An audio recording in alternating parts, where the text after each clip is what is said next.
Cuando Ed Goldfarb se detuvo ante la modesta casa de 3 habitaciones a pocas cuadras de la calle 8, sabía que probablemente tras esas paredes le esperaba una triste historia.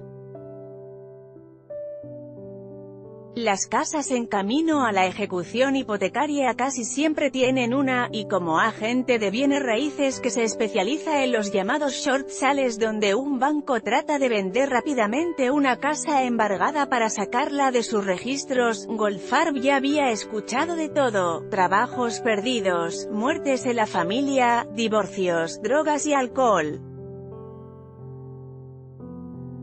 Dicho de otra forma, mala suerte. Goldfarb generalmente simpatizaba con los ocupantes de las casas que vendía, pero nada podía hacer por ellos. Él no era un asesor financiero; de todos modos, los habitantes de esas casas ya habían dejado atrás esa etapa, o un consejero de duelo. Solo era alguien que estaba allí para tomar algunas fotos que mostraría a los posibles compradores. Nunca se quedó más tiempo del necesario tomando fotos. Pero esta vez fue diferente.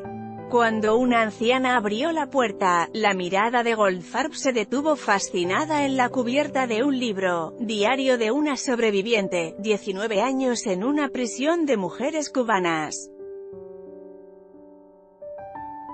La cara solemne, aunque elegante, de una mujer joven se podía ver en la esquina de la portada. ¿De qué trata?, preguntó Goldfarb, incapaz de contener su curiosidad. «Es sobre de mí», contestó Ana Rodríguez, de 80 años.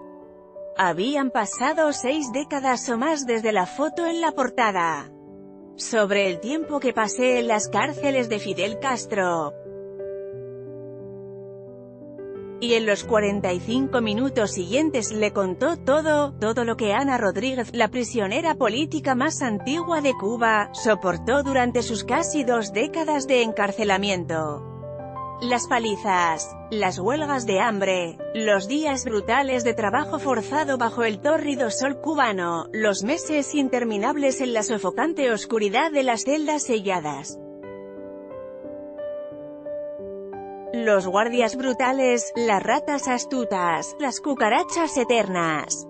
Tras escuchar su historia, Goldfarb se fue a casa con una copia del libro y la firme convicción de que no podía ayudar a que un banco le quitara la casa a esta mujer.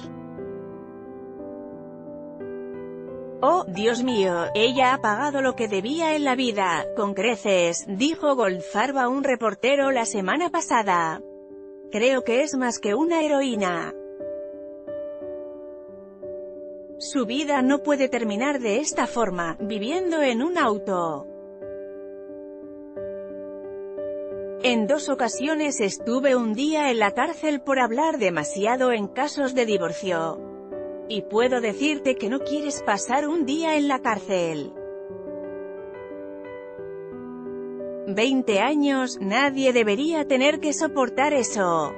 Tenemos que ayudarla. Goldfarb ha escrito cartas, llamado a banqueros y difundido comunicados de prensa tratando de lograr un acuerdo para que Rodríguez siga en su casa, que tiene gran cantidad de préstamos incobrables.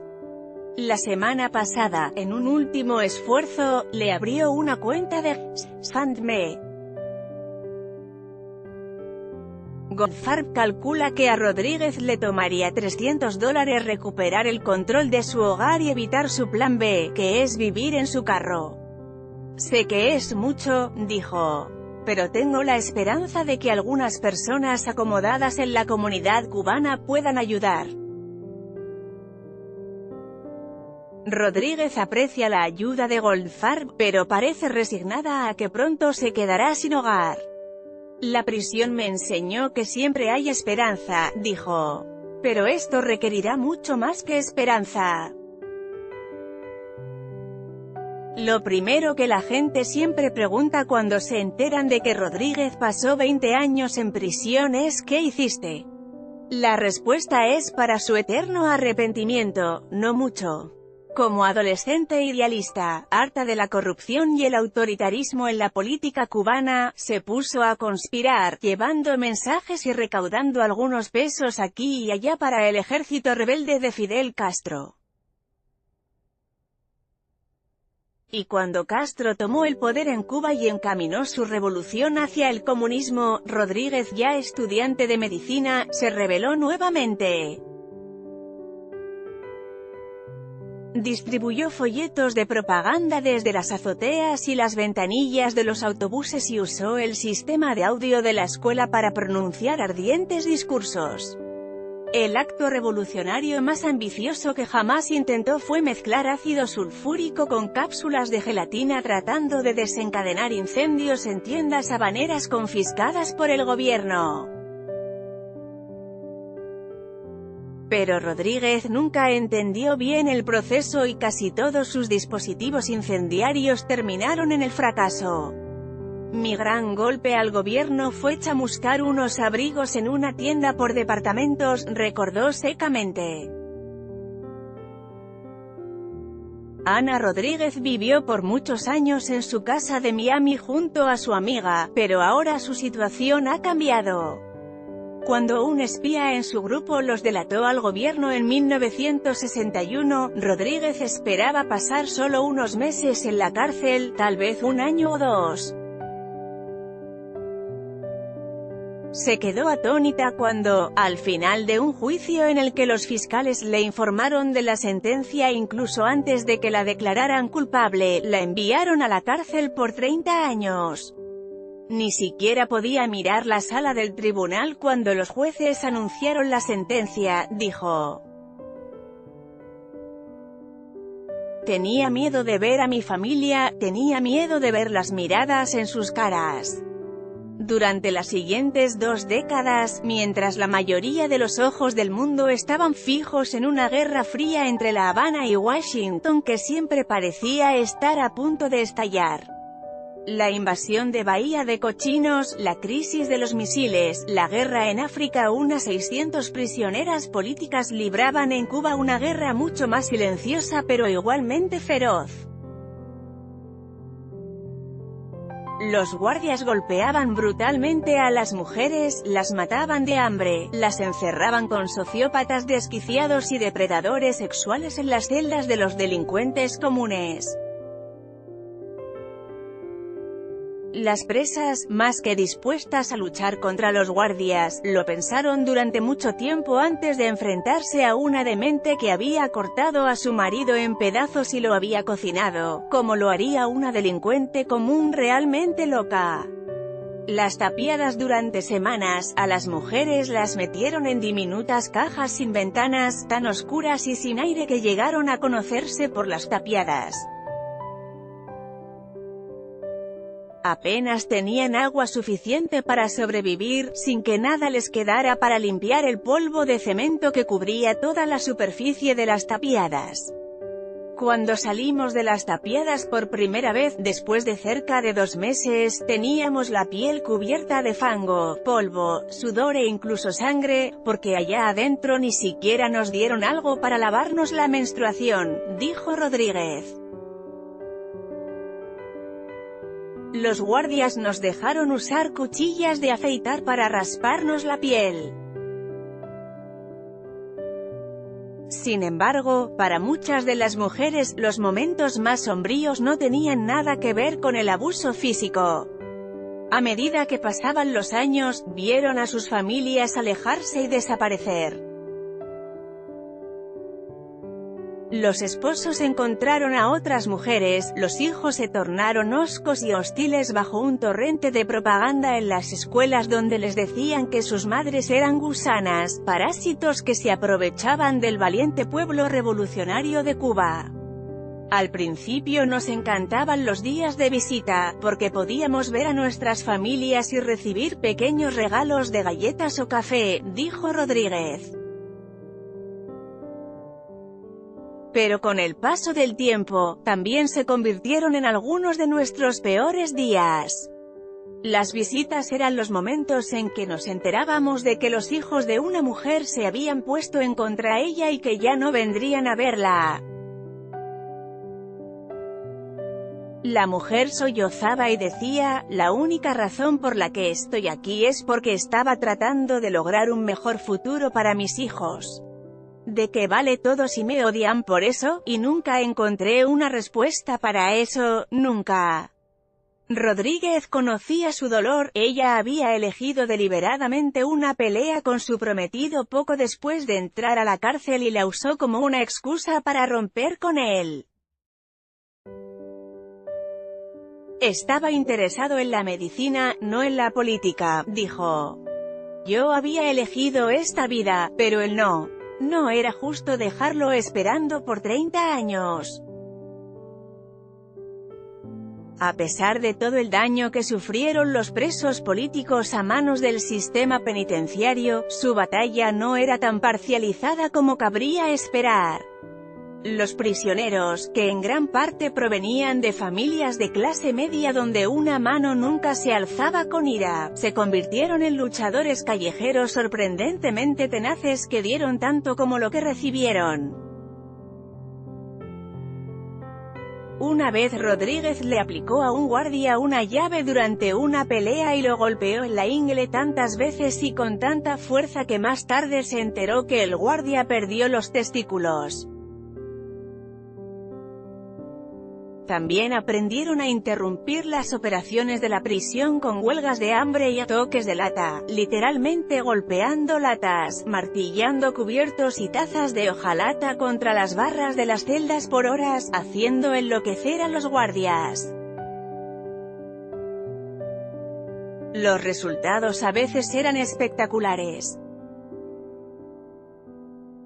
Una vez cuando eran trasladadas de una prisión, Rodríguez y otras mujeres lograron dejar fuegos lentos en sus celdas que eventualmente causaron un incendio que destruyó el techo, las puertas y todo lo que era de madera. Las florecientes comunidades de derechos humanos del mundo se unieron a la causa de los presos políticos en otros países, pero poca atención se prestó a los de Cuba. Nadie se preocupó por nosotros ni por las condiciones en nuestras prisiones. Las Naciones Unidas no formaron comités para exigir inspecciones, dijo Rodríguez. Nadie notó que una décima parte de la población de Cuba había huido a Miami. Habíamos cometido un pecado imperdonable, estábamos practicando el anticomunismo fuera de temporada. Finalmente, algunas de las mujeres se dieron por vencidas y se unieron a las filas de los reeducados que juraron lealtad al gobierno de Castro. Otras completaron sus sentencias, las pusieron en libertad y empezaron a buscar una forma de llegar a Estados Unidos. Libre por fin. Las pocas que quedaron tras las rejas eran conocidas como las plantadas, las inflexibles. Poco se sabía de ellas fuera del sistema penitenciario, pero adentro eran objeto de admiración.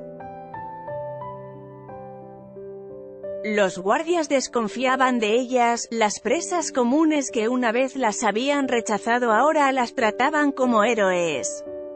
Ese día de noviembre de 1979, cuando Rodríguez y las otras dos plantadas que quedaban fueron finalmente liberadas como resultado de conversaciones entre Castro y el gobierno de Jimmy Carter, las prisioneras comunes atestaron las cercas de la prisión vitoreándolas. Como muchas de las otras mujeres, Rodríguez finalmente llegó a Miami. Pero rehacer su vida le resultó más difícil de lo que ella esperaba. Fue difícil lograr que las autoridades de Estados Unidos aceptaran sus credenciales de la Escuela de Medicina en Cuba, y finalmente tuvo que ingresar en la universidad en la República Dominicana para volver a tomar algunas clases. Luego hubo una disputa posiblemente alimentada en parte por la desaprobación a la resuelta actitud anticastrista de Rodríguez para obtener su diploma. El asunto se prolongó por años. Cuando se resolvió a favor de Rodríguez, ella ya tenía 50 años y era demasiado mayor para obtener la residencia que necesitaría para practicar medicina en Estados Unidos. En su lugar, aceptó un trabajo de flebotomista, un técnico que extrae sangre, en una clínica de la calle 8. Pero su trabajo primario seguía siendo el mismo que en la cárcel: hostigar al gobierno de Castro. Rodríguez viajó por el mundo participando en conferencias sobre derechos humanos y presos políticos, denunciando a Castro y suplicando que se prestara más atención a las cárceles en la isla.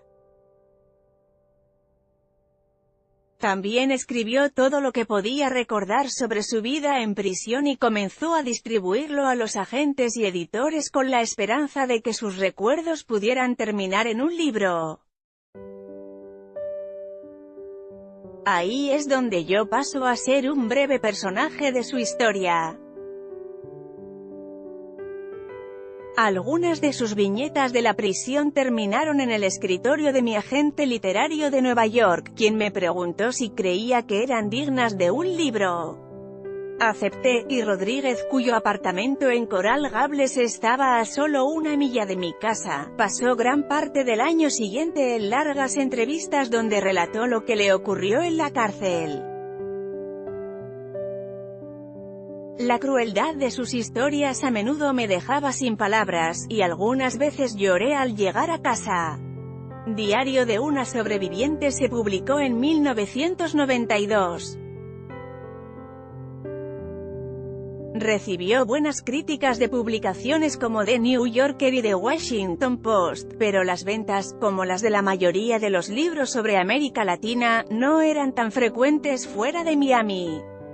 Rodríguez renunció a su trabajo para promover el libro, con la esperanza no solo de más ventas, sino también de más publicidad sobre los derechos humanos en Cuba.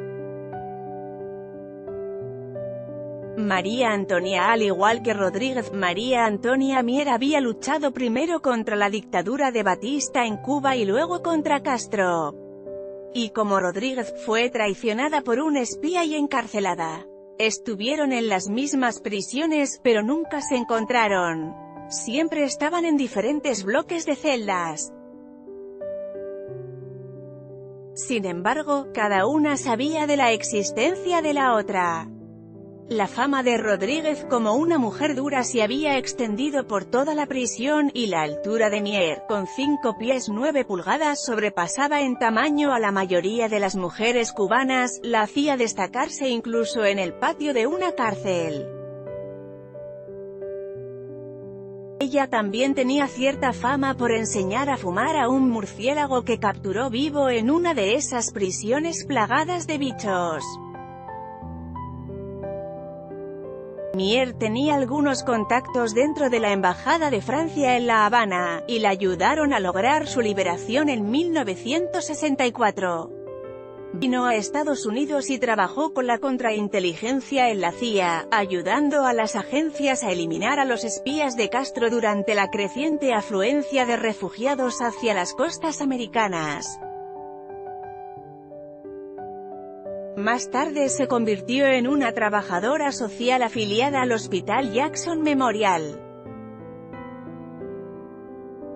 En 1981, cuando Mier fue invitada a hablar en una conferencia internacional de derechos humanos en Dinamarca, ella se negó. «He estado fuera de la cárcel demasiado tiempo, no sé realmente qué está pasando allí», le dijo al organizador. «¿Por qué no envías a Ana Rodríguez? Solo han pasado unos meses desde que fue liberada». El organizador estuvo de acuerdo y Mier ayudó a localizar a Rodríguez, que vivía en Nueva Jersey. Rodríguez aceptó, pero rápidamente descubrió que necesitaba ayuda. Apenas hablaba inglés, no tenía una máquina de escribir para preparar el discurso, no sabía cómo organizar el viaje. «No tenía experiencia en nada», recordó Rodríguez. Ella lo hizo casi todo. Rodríguez agradeció no solo la ayuda de Mier sino también su ingenio e inteligencia. Para cuando terminó la conferencia, eran amigas. Cuando Rodríguez le dijo que estaba pensando mudarse a Miami, Mier le ofreció su apartamento para una estadía temporal que eventualmente se prolongaría por más de 2 décadas. Ana Rodríguez pasó años en las cárceles cubanas como prisionera política. Su vida cambió cuando llegó a Miami, pero a sus casi 80 años el futuro vuelve a ser incierto. Compartían los gastos, pero Mier manejaba todo lo relacionado con el dinero, porque Rodríguez literalmente no sabía nada al respecto. Como fue directamente de la casa de sus padres a la prisión, nunca había pagado facturas ni abierto una cuenta bancaria. Incluso la compra de comestibles en esos vastos supermercados estadounidenses con todos esos alimentos y todos esos precios, era una tarea compleja para alguien que había estado comiendo cualquier cosa que los guardias le ponían delante. Si había una cosa en la que no estaban de acuerdo eran los casinos. A Mier le gustaba visitarlos ocasionalmente y tomar un martini mientras jugaba en las máquinas tragamonedas. Rodríguez los odiaba. Se podía sentir la desesperación en la sala, dijo. No me gustaba ir. La rueda de la fortuna en 1995, sin embargo, Rodríguez tuvo que repensar su idea de los casinos, al menos hasta cierto punto, cuando Mier ganó $95 en la reserva Mikosuki. Ambas pudieron comprar una casa a nombre de las dos, cerca de la intersección de la calle 8 y Leyshone. Esa buena suerte fue seguida, 2 años más tarde, por una época que fue francamente terrible. Mier fue diagnosticada con cáncer de mama. Con ayuda de la quimioterapia, pudo combatir la enfermedad. Pero con el nuevo siglo, el cáncer reapareció. Y esta vez, la quimioterapia no detuvo la enfermedad, solo la desaceleró. Se le extendió al hígado y luego al cerebro. Sin embargo, Rodríguez no lo sabía, o al menos no sabía todo. Mier era muy privada, incluso íntima, sobre su enfermedad y su tratamiento. Sabía que estaba enferma porque todavía la estaban dando tratamiento, pero no tenía idea de cuán grave era el cáncer, dijo Rodríguez. Si hubiese sido alguien a quien veía de vez en cuando, los cambios podrían haber sido obvios. Pero cuando estás con alguien así todos los días, es algo gradual y te acostumbras. No está claro si fue la enfermedad en sí o los potentes químicos tóxicos que los médicos usaban para tratarla, o ambos. Pero el cerebro de Mier comenzó a enloquecer. La primera señal fueron las mentiras, tontas e inofensivas, que desconcertaron mucho más a Rodríguez. Llegaba tarde a reunirse conmigo y decía que era el tráfico o algo así, dijo Rodríguez. Pero luego me enteraba que estaba charlando con uno de nuestros amigos. ¿Por qué? No había motivo ninguno. Era desconcertante. Luego estaban las referencias ocasionales al dinero que parecía andar mal. Alguien diría mientras tomábamos café, gracias a Dios por Mari. No sé qué habríamos hecho si ella no nos hubiera ayudado con la hipoteca, cuenta Rodríguez. Y luego descubría que le había dado a alguien $3 para comprar una camioneta. ¿Teníamos $3 extra para una camioneta? No estaba segura de eso. Pero Mier había manejado con éxito las cuentas de la casa por 20 años, por lo que, cuando eludía ligeramente las preguntas, Rodríguez no la presionaba. Tal vez era solo la edad, ambas ya rondaban los 70 años. Fueron las caídas las que finalmente la convencieron de que algo andaba muy mal. Rodríguez regresaba a casa del trabajo y encontraba muebles desordenados o incluso rotos por toda la casa. Mier, que se había retirado en el 2002 cuando el cáncer le robó las fuerzas, le explicaba que no era gran cosa, que había tropezado con algo en el suelo.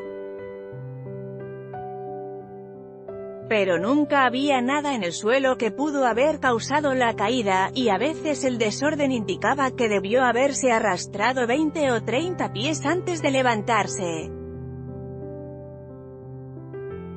En silencio, Rodríguez comenzó a revisar las finanzas cuando Mier estaba dormida. Lo que encontró la horrorizó, era como si se hubiera vuelto loca, dijo Rodríguez, sacudiendo la cabeza con desesperación. Incluso ahora. Tenía 60 o 70 tarjetas de crédito.